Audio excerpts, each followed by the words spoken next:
not only a number of residential and commercial units will be ready for delivery in the capital this year. Waha Capital's Waha Land's massive industrial development will also be ready, or at least some parts of it.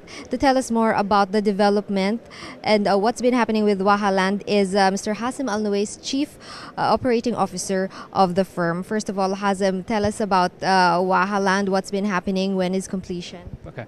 Waha Land is the developer of Al Markaz project, which is Waha Land's first project in Abu Dhabi. It's a industrial development located within the industrial corridor of Abu Dhabi. We are looking at a 6 square kilometer site, of which we are developing it into 4 phases. The first phase is what we are developing currently on an area of about 1.5 square kilometers. The project consists of 3 types of industrial units. We've got small light industrial units, which are low bay units, and then we've got light industrial units, and finally we've got the warehouses, which are both high bay units.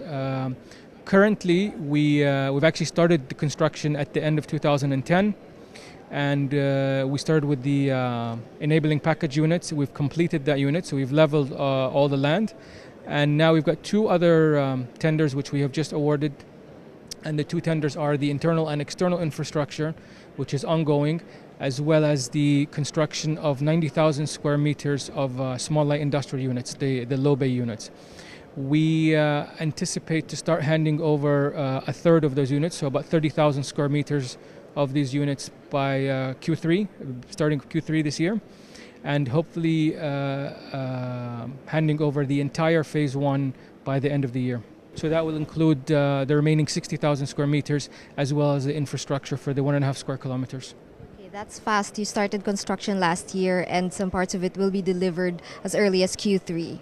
So I guess this development comes in time with the industrial boom in Abu Dhabi. Tell us how Al Markaz will contribute to this. Al Markaz definitely will contribute to the diversification that the Emirate of Abu Dhabi and the 2030 plan have put forth for the Emirate of Abu Dhabi. So we see that this is a project that will definitely complement the other developments that are ongoing in Abu Dhabi, as well as bring to the market the much needed industrial / warehouses units that are there's a shortage of today in the market. And also, does Waha Land have any other projects aside from Al Markaz, maybe in the future? At the moment, our focus is going to be Al Markaz. Our focus is definitely to deliver this on time and to deliver a high standard project. So for the time being, we are focusing on Al Markaz. Thank you very much, Hasim Al-Nuwais, Chief Operating Officer of Waha Capital's Waha Land. It's a massive industrial development called Al Markaz. Started construction in 2010, and in the 3rd quarter of this year, some parts of it will be completed.